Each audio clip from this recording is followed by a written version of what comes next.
Mel 2204, your project vlogger host. Subscribe.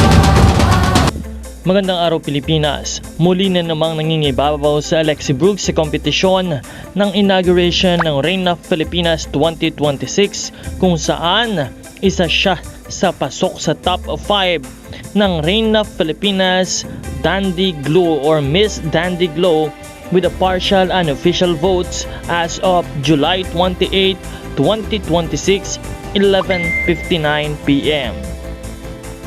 At ngayon, ibibigay natin sa inyo ang Reign of Filipinas Top 5 Dandy Glow. At number 5, we have Zea Pala from Mandaluyong. Number 4 spot, Angelica Lopez from Palawan. Sa ikatong pwesto ay naroon si Vershandy Santos ng Bataan. At ikalawa si Bianca Bautista ng Bulacan Province.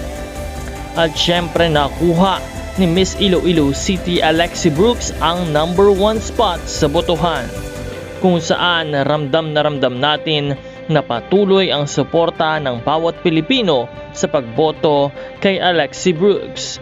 Nawa ay patuloy natin siyang suportahan hanggang sa Grand Coronation Night ng Reign of Filipinas 2026.